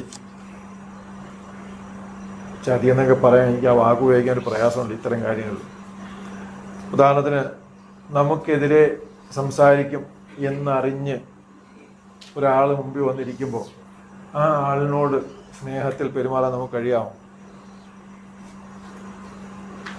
നമ്മുടെ മുഖഭാവത്ത് അത് വ്യക്തമായിരിക്കും, നമ്മുടെ വാക്കുകളിൽ അത് വ്യക്തമായിരിക്കും. 3 വർഷം യൂദായോട് യേശുക്രിസ്തു എങ്ങനെ പെരുമാറി? ഇതാ ദൈവം നമുക്ക് കാണിച്ചിരുന്ന മാതൃക. യേശു ദീർഘക്ഷമയോടിരിക്കുക. എന്തിനു വേണ്ടിയാണ്? നമ്മുടെ രക്ഷയ്ക്ക് വേണ്ടിയുള്ള പദ്ധതി നടപ്പാക്കും. ദൈവത്തിന് സ്വാഗതം. നമ്മുടെ രക്ഷയ്ക്ക് വേണ്ടിയുള്ള പദ്ധതി നടപ്പാക്കുക. ഇത്രയും പ്രയാസത്തോടെയാണ് ഈ പദ്ധതി നടപ്പാക്കിയിരിക്കുന്നത്. ഇനി ഇതിൻ്റെ പതാകവാഹകരാണ് നമ്മളിന്ന്. നമ്മൾ എത്ര ആത്മാർത്ഥതയോടെ ഇതിനെ പ്രസന്റ് ചെയ്യാൻ പറ്റുന്നുണ്ടോ? നിങ്ങൾ ഈ വേണമെങ്കിൽ യൂട്യൂബൊക്കെ എന്തായാലും കാണാത്ത കാര്യമില്ല. ഈ സ്പീക്കേഴ്സ് കോർണർ എന്ന് പറഞ്ഞ സംഗതിയുണ്ട്. അവിടെ നിന്ന് ഇത് മാത്രം സെർച്ച് ചെയ്ത് നോക്കിയാൽ UK ഇങ്ങനെ അതിനായിട്ട് സ്ഥലമുണ്ട്. ആ സ്ഥലത്ത് മുസ്ലിങ്ങളും ക്രിസ്ത്യാനികളും വന്ന് സംസാരിക്കുന്നതിനെ കുറിച്ചുള്ള വീഡിയോകൾ ഒത്തിരി കിട്ടും. അവിടെ നിങ്ങൾ മുസ്ലിങ്ങൾ സംസാരിക്കുന്ന വീഡിയോകൾ കാണും. എത്ര താല്പര്യത്തോടെയാണ്, എത്ര ഉത്സാഹത്തോടെയാണ് അവർ ചെയ്യുന്നതെന്ന് നിങ്ങൾ കേട്ടു പോകണം. എന്ന് പറഞ്ഞാൽ അവരുടെ ദൈവത്തെക്കുറിച്ച് വളരെ ആത്മാർത്ഥമായിട്ട് അവർ പറയാൻ കഴിയുന്നുണ്ട്, അവർ പറയുന്നുണ്ട്. അങ്ങനെയാണെങ്കിൽ അതിലും ഉത്സാഹത്തോടെ പറയേണ്ടവരാണ് നമ്മൾ. കാരണം എന്തായാലും നമ്മുടെ യേശു ക്രിസ്തുവിനെ കുറിച്ച് പറയാൻ നമുക്ക് ആവശ്യം പോലെ വകകളുണ്ട്. എന്ന് മാത്രമല്ല, ഇന്നും ലോകത്തിന് ആകെ പറയാൻ പറ്റുന്നത് ബുദ്ധിമോശമാണെങ്കിലും യേശു ക്രിസ്തു ഉയർത്തെഴുന്നേറ്റില്ല എന്നൊക്കെ പറയാൻ ശ്രമിക്കുന്നു. ജനിക്കത്തില്ല എന്ന് പറഞ്ഞിട്ട് പറഞ്ഞവൻ തന്നെ അവസാനം അത് താത്തു വെച്ചു. ഞാൻ അതിനെക്കുറിച്ച് പറയാറുണ്ട് പലപ്പോഴും. ശാസ്ത്രീയമായിട്ട് പുസ്തകം എഴുതിയ ആൾ അവസാനം 2 വർഷം കഴിഞ്ഞപ്പോൾ സമ്പാദിച്ചു, അത് ഞാൻ പറഞ്ഞത് ശരിയല്ലായിരുന്നു, യേശു ക്രിസ്തു ഉണ്ടായിരുന്നു. അത്രയും നല്ലൊരു ഐഡന്റിറ്റിയാണ് നമുക്കുള്ളത്. എന്ന് പറഞ്ഞാൽ നമുക്ക് യേശു ക്രിസ്തുവിനെ കുറിച്ച് പറയാൻ തുടങ്ങിയ ഒരിടത്തും നമുക്ക് ലജ്ജിക്കേണ്ടി വരത്തില്ല. ദൈവത്തിന് സ്വാഗതം. ആ ദൈവത്തിൻ്റെ സ്വഭാവം നമ്മിലേക്ക് വന്നു തുടങ്ങുമ്പോൾ നമ്മളിത് പറയാൻ തുടങ്ങും. ഇനി പറയണമെങ്കിൽ നമ്മൾ എന്ത് ചെയ്യണം? യേശു ക്രിസ്തുവിനെ കുറിച്ചുള്ള അറിവിൽ നമ്മൾ എന്ത് ചെയ്യണം? വർദ്ധിക്കണം. ദൈവത്തിന് സ്വാഗതം. യേശു ക്രിസ്തുവിനെ കുറിച്ചുള്ള അറിവിൽ വർദ്ധിച്ചു വരാം. പൗലോസ് നമ്മളെ പ്രോത്സാഹനമായി നമ്മുടെ ഉത്സാഹത്തിനായിട്ട് പറഞ്ഞിട്ടുള്ള ചില വാക്കുകളും പ്രാർത്ഥനകളുമാണ്. കൊലോസ്യ ലേഖനം 1-ാം അധ്യായത്തിൽ 11-ാമത്തെ വാക്യമാണ്. ഒന്ന് വായിച്ചു അല്ല, നമ്മളോട് വായിച്ച് അവസാനിപ്പിക്കും. അവന്റെ മഹത്വത്തിന്റെ ബലപത്തിനൊത്തവണ്ണം പൂർണ്ണശക്തിയോടെ ബലപ്പെടണമെന്നും വിശുദ്ധന്മാർക്ക് വെളിച്ചത്തിലുള്ള അവകാശത്തിനായി നമ്മെ പ്രാപ്തരാക്കുകയും നമ്മെ ഇരുട്ടിന്റെ അധികാരത്തിൽ നിന്ന് വിടുവിച്ചു തന്റെ സ്നേഹസ്വരൂപനായ പുത്രന്റെ രാജ്യത്തിലാക്കി വയ്ക്കുകയും ചെയ്ത പിതാവിന് സന്തോഷത്തോടെ സ്തോത്രം ചെയ്യുന്നവരാകണമെന്നും അപേക്ഷിക്കുന്നു. ദൈവത്തിന് സ്തോത്രം. നമുക്ക് ഈ മാറ്റങ്ങൾ ഉണ്ടാകാൻ, നമുക്ക് ദീർഘക്ഷമ ഉണ്ടാകാൻ വേണ്ടി ഭക്തൻ പ്രാർത്ഥിച്ചുകൊണ്ടിരിക്കുക. ഞാൻ വാസ്തവമായിട്ട് പറയുക, ഈ സ്വഭാവം ഒരാൾക്കുണ്ടാകണമെന്ന് ഞാൻ ഇന്നുവരെ പ്രാർത്ഥിച്ചിട്ടില്ല. ഈ തിരിച്ചറിവ് എനിക്കിപ്പോഴാണ് ഉണ്ടായത്. നിങ്ങൾ ചിലപ്പോൾ പ്രാർത്ഥിച്ചിട്ടുണ്ടായിരിക്കും. നമുക്ക് ഏറ്റവും കുറഞ്ഞ എനിക്കെങ്കിലും ഇതുണ്ടാകണം നിങ്ങൾ പ്രാർത്ഥിച്ചിട്ടുള്ളവരായിരിക്കും എന്ന് ഞാൻ കരുതുന്നു. നമ്മൾ പരസ്പരം പ്രാർത്ഥിക്കേണ്ട ചില വസ്തുതകളായി ഈ വായിച്ചത്. നമ്മൾ പരസ്പരം പ്രാർത്ഥിക്കേണ്ട ചില വസ്തുതകൾ. നമുക്ക് പലപ്പോഴും പ്രാർത്ഥിക്കാൻ വികാരം തോന്നുന്ന എപ്പോഴേ തോന്നാറുള്ളൂ? നമുക്കിവിടെ എന്തെങ്കിലും സംഭവിക്കുമെന്ന് ചിന്ത വരുമ്പോഴോ അല്ലെങ്കിൽ അതിനുള്ള സാഹചര്യം വരുമ്പോഴേ നമുക്ക് ഒരാൾക്ക് ജോലി നഷ്ടപ്പെട്ടെന്ന് പറയുമ്പോൾ നമ്മൾ പ്രാർത്ഥിക്കും, വളരെ താല്പര്യത്തോടെ പ്രാർത്ഥിക്കും. നമുക്ക് ആ വ്യക്തിയോട് ഇവിടെയുള്ള വികാരം മാത്രമാണ് നമ്മൾ പ്രകടിപ്പിക്കുന്നത്. പക്ഷേ ഈ വ്യക്തി അവിടെ വന്ന് നമ്മളോടൊപ്പം എങ്ങനെ ആയിരിക്കണം എന്നുള്ളതിനെക്കുറിച്ച് നമ്മൾ ചിന്തിക്കാത്തത് കൊണ്ടാണ്. ഒന്നും വേണ്ട, നമ്മളൊരു ഒരു ഭക്ഷണത്തിന് ഒരു 10 പേര് ഇരിക്കുമ്പോഴത്തേക്ക് ഒരാൾ കഴിക്കുന്നില്ല എന്ന് പറഞ്ഞാൽ നമുക്കൊരു ചെറിയ പ്രയാസം ഉണ്ടാവാൻ, അല്ലെങ്കിൽ ആ ഭക്ഷണം തയ്യാറാക്കി കൊടുക്കുന്നയാൾക്കെങ്കിലും ഉണ്ടാകും ഒരു പ്രയാസം. അങ്ങനെയാണെങ്കിൽ നമ്മളോടൊപ്പം ആ വാഗ്ദത്തത്തിൽ എത്തിക്കഴിയുമ്പോഴത്തേക്ക് ലജ്ജിച്ച് നിൽക്കേണ്ട ഒരാൾ നമ്മോടൊപ്പം ഉണ്ടാകാതിരിക്കേണ്ടതാണ് നമ്മുടെ അത്യാവശ്യം. ഇതായിരിക്കണം നമ്മുടെ ചിന്ത. ഇതുകൊണ്ടാണ് പൗലോസ് ഇതിനു വേണ്ടി പ്രാർത്ഥിച്ചുകൊണ്ടേയിരിക്കുന്നത്, ആത്മാക്കളോട് വീണ്ടും വീണ്ടും അതിനെക്കുറിച്ച് എഴുതിക്കൊണ്ടേയിരിക്കുന്നത്. സത്യം പറഞ്ഞാൽ ഇത് വായിക്കുമ്പോൾ നമുക്ക് മനസ്സിലാകാത്ത ഭാഗമായിട്ടാണ് മുമ്പൊക്കെ തള്ളിക്കളഞ്ഞുകൊണ്ടിരുന്നത്. അല്ലെങ്കിൽ പൗലോസിൻ്റെ ഒരു പ്രാർത്ഥനയായിട്ട് നമ്മൾ വായിച്ചങ്ങ് വിടാറുണ്ടോ? പക്ഷേ ഇതല്ല, ഇതാണ് ഞാൻ എൻ്റെ കൂട്ടു സഹോദരങ്ങൾക്ക് വേണ്ടി പ്രാർത്ഥിക്കേണ്ടത് എന്നുള്ള തിരിച്ചറിവ് നമുക്കന്നും വന്നിട്ടില്ല. ഒന്നല്ല, ഞാൻ ഒരൊറ്റ ക്വാളിറ്റി എടുത്തുള്ളൂ. വേറെ ഒത്തിരി സംഘമില്ല. ആത്മാവിൻ്റെ ഫലങ്ങൾ എടുക്കാൻ പോയാൽ കുറേ അധികം ഉണ്ട്, നമുക്കിന്ന് അവസാനിപ്പിക്കാൻ കഴിയില്ല. ദൈവത്തിന് സ്തോത്രം. പിതാക്കന്മാർക്ക് പലർക്കും പല സമയത്തും കഴിയാതെ പോയ വസ്തുതയാണ് എന്ത്? ദീർഘക്ഷമ. നമുക്കറിയാം പഴയ മോശ മുതലുള്ള ഓരോരുത്തരെ എടുത്തു നോക്കിയാലും അവരിൽ ഓരോരുത്തരും ഒരു തവണയെങ്കിലും ഇതിന് വീഴ്ച വന്നിട്ടുള്ളത് നമുക്കറിയാൻ പറ്റും. വീഴ്ച വരാതെ വരുന്നത് ഒറ്റയാളെ ഉള്ളായിരുന്നു, യേശു ക്രിസ്തു മാത്രമേ ഉള്ളൂ നമുക്കിതിന് 100% മാതൃകയായിട്ട് പറയാനുള്ളത്. മറ്റുള്ളവർ മോശമെന്നല്ല ഞാനിത് പറയുന്നതിൻ്റെ അർത്ഥം. അവരെല്ലാവരും നമ്മളെപ്പോലെ മനുഷ്യരാണ്. അവർക്കും വീഴ്ച വരും, നമുക്കും വീഴ്ച വരും. പക്ഷേ വീഴ്ച വരാത്തൊരു ക്രിസ്തുവിനെ നോക്കി നമ്മൾ ഒരുമിച്ച് യാത്ര ചെയ്യും. ആ ക്രിസ്തുവിൻ്റെ മാതൃകയാണ് നമ്മൾ പിൻപറ്റാൻ പോകുന്നത്. അതുകൊണ്ടാണ് നമ്മൾ ക്രിസ്തുവിനെ ഉയർത്തി കാണിക്കുന്നത്. പക്ഷേ മറ്റുള്ള ഓരോരുത്തർക്കും അവരുടെ ജീവിതത്തിൽ മാതൃകയുള്ള ഓരോ കാര്യങ്ങളുണ്ടായിരുന്നു. അബ്രഹാമിനെ കുറിച്ച് പറഞ്ഞു, അബ്രഹാം എന്താ വാഗ്ദത്തത്തിൽ ദീർഘക്ഷമയോടെ കാത്തിരുന്നത് പ്രാപിച്ചു. എന്നാൽ പല മേഖലകളിലും പലർക്കും പ്രാപിക്കാൻ കഴിയാതിരുന്നവരുണ്ട്. നമ്മുടെ ജീവിതത്തിൻ്റെ ഓരോ മേഖലകളിൽ നിങ്ങൾ ഏർപ്പെടുന്ന ജോലി സ്ഥലത്ത് നമുക്ക് അരിശം വരുത്തുന്ന സ്വഭാവക്കാരുണ്ട്. പലപ്പോഴും ജോലിക്ക് പോയി വരുന്ന ഓരോരുത്തരോട് സംസാരിച്ചാലും അറിയാം, കുറഞ്ഞത് നിങ്ങളുടെ ജോലി സ്ഥലത്ത് ഒരാളെങ്കിലും നിങ്ങൾക്ക് എന്നും കുറ്റം പറയേണ്ട ഒരു സാധനങ്ങൾ എല്ലാവർക്കും കാണും. ഒരാൾ അതിൽ ചിലപ്പോൾ കുറ്റം പറയുന്ന ഒരാൾ മറ്റു പലരും കുറ്റം പറയുന്ന ഒരാളോട് ആണെങ്കിൽ പിന്നെ നമുക്ക് എന്താ ഉത്സാഹം വർദ്ധിക്കുക അവൻ. പക്ഷെ ആ വ്യക്തിയെക്കുറിച്ച് നിങ്ങളൊന്ന് മനസ്സിലാക്കുക. ഈ വ്യക്തിക്ക് ക്രിസ്തുവിൻ്റെ സ്നേഹം ഒന്ന് കൊടുത്തു നോക്കും. കൊടുത്തതിന് ശേഷം ഇത് അവിടെ നിന്ന് പുറപ്പെടുവിക്കാൻ നോക്കും. ഇത് മാത്രമേ ഉള്ളൂ ഒരു ഏറ്റവും നല്ല ചികിത്സ. ഇതിനല്ലാതെ വേറെ ഒരു പരിഹാരവും ഇല്ല. പക്ഷേ ആദ്യം വേണ്ടത് നിങ്ങൾക്ക് ഈ സംഗതി ഉണ്ടായിരിക്കണം, ദീർഘക്ഷമ ഉണ്ടായിരിക്കണം. ഇല്ല അത് കൊടുക്കാൻ പറ്റത്തില്ല. ഈ ഇവിടുത്തെ സമൂഹത്തിൽ ഇടപെടുന്നതിൻ്റെ ഒരു ചെറിയ പ്രശ്നം, പ്രത്യേകിച്ച് ഇവിടെ മാത്രമല്ല അത് എല്ലാ സ്ഥലത്തും ഉണ്ട്. അമേരിക്കയിലൊക്കെ പലരും പറയാറുണ്ട്, അവിടെ നമുക്ക് ഒരു വീട്ടിലൊരു പ്രാർത്ഥന വെച്ചാൽ വീട്ടിൽ പാചകം ചെയ്തൊന്നും കൊടുക്കാൻ പറ്റത്തില്ല. എന്ന് പറഞ്ഞാൽ പാചകം ചെയ്ത് കൊടുത്ത് എന്തെങ്കിലും സംഭവിച്ചു കഴിഞ്ഞാൽ ഇവരുടനെ കേസിന് പോകും, അല്ലെങ്കിൽ കേസ് എടുക്കും. ഇത് ആശുപത്രിയിലോട്ട് ചെന്ന് കഴിഞ്ഞാൽ ഇതെങ്ങനെ സംഭവിച്ചു എന്ന് നോക്കും. അത് കണ്ടേപ്പം വീട്ടിൽ നിന്ന് ഉണ്ടാക്കി തന്ന ആഹാരം കഴിച്ചാന്ന് പറയും. അപ്പോഴത്തേക്ക് അവർ വന്ന് കേസെടുക്കും. നീ എന്തിനാ ഉണ്ടാക്കിക്കൊടുത്ത്?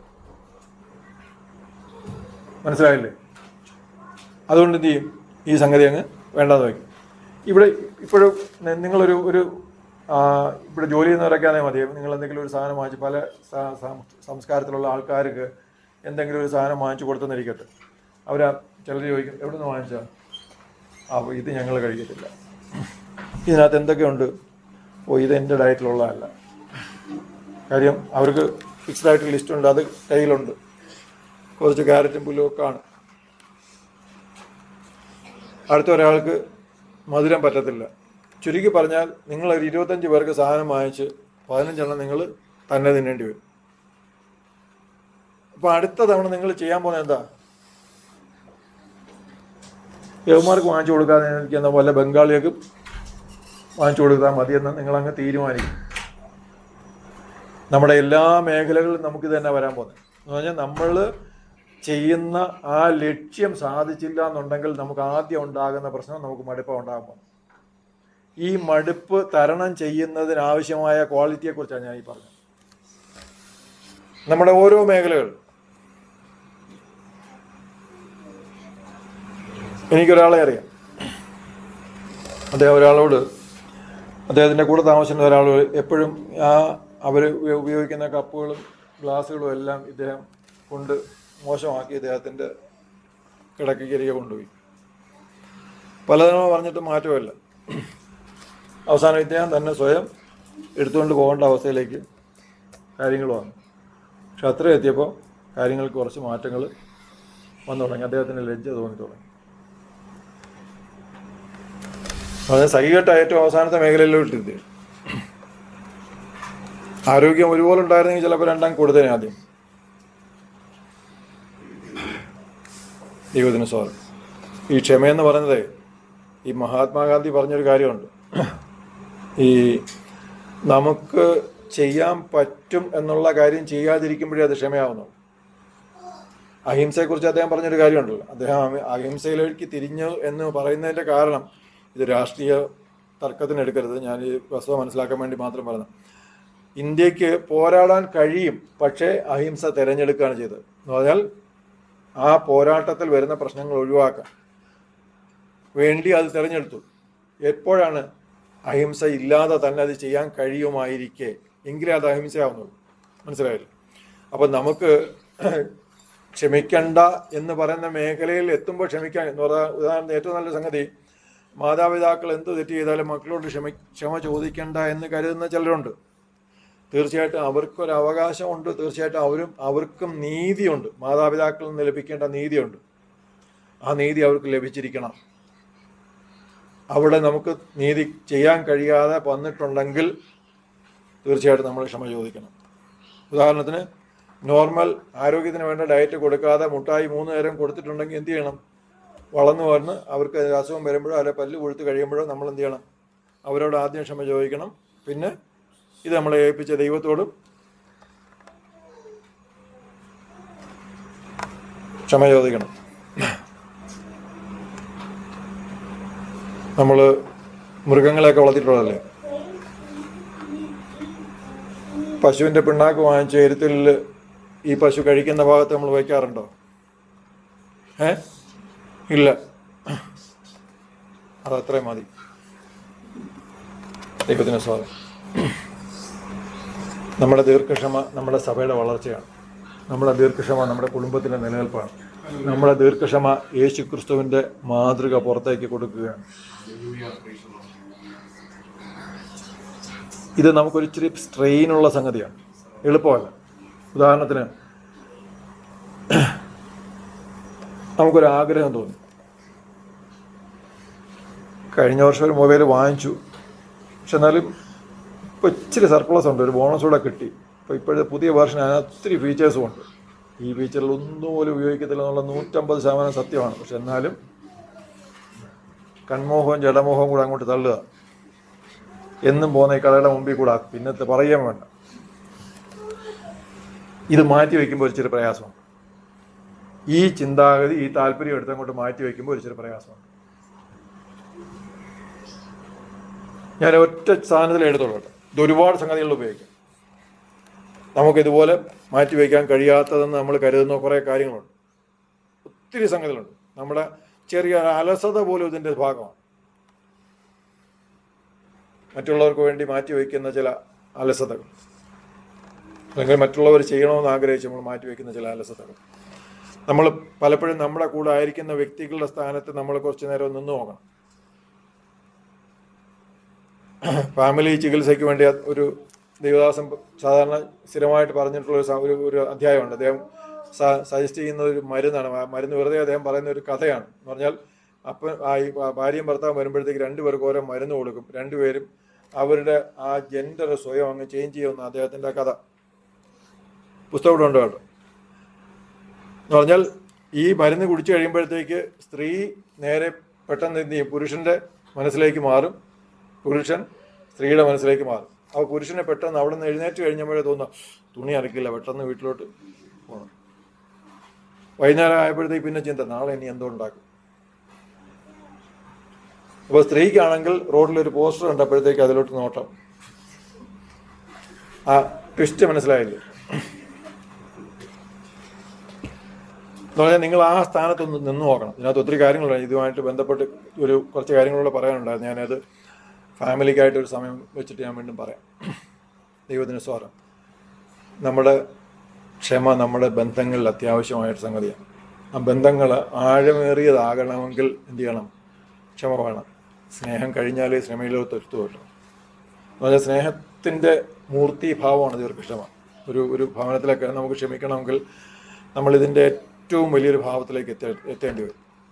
കാരണം ഇതല്ലെന്നുണ്ടെങ്കിൽ നമ്മുടെ ആ സ്വാഭാവിക മനുഷ്യൻ നമ്മിലൂടെ ഒരു പിറുപിറുപ്പിലൂടെ അല്ലെങ്കിലും ഒന്നുമല്ലെങ്കിൽ ഏറ്റവും കുറഞ്ഞത് ഒരു പാത്രം എടുത്ത് ഒരു അടി അടിച്ചെങ്കിലും നമ്മൾ എന്ത് ചെയ്യും? ഇത് തീർക്കും. ഇത് തീർത്ത് കഴിയുമ്പോൾ ആ ദീർഘക്ഷമയിലേക്ക് വരികയല്ല ചെയ്യാം. പാത്രം വളഞ്ഞിട്ടുണ്ടെങ്കിൽ അത് ദീർഘക്ഷമയല്ല. അവിടെ കുടുംബത്തിന് ആവശ്യമായ റിസോഴ്സാണ് പോയത്. ദൈവത്തിന് അങ്ങനെയല്ല ഇത് തീർക്കുന്നത്. കടിച്ച് പിടിച്ച് പല്ല് കടിച്ച് പൊട്ടിച്ച് ഒന്നും തീർക്കരുത്. അത് പിന്നെ പോയി പല്ലിന് കവറിടുമ്പോഴത്തേക്ക് അതും പോയി കഴിയും. ഒരു ചിലവുമില്ലാതെ തീർക്കണം. ക്രിസ്തുവിൻ്റെ സ്നേഹത്താൽ വളരെ എളുപ്പം തീർക്കാം. പറയുമ്പോൾ എളുപ്പമായിരിക്കും, അത്ര എളുപ്പമല്ല. ദൈവത്തിന് സ്തോത്രം. നമ്മുടെ വർധനവിന് അത്യാവശ്യമായൊരു സംഗതിയാണ്. നമുക്ക് പുറത്തേക്ക് കാണിക്കാൻ പറ്റിയ ഏറ്റവും നല്ലൊരു ക്വാളിറ്റിയാണ്.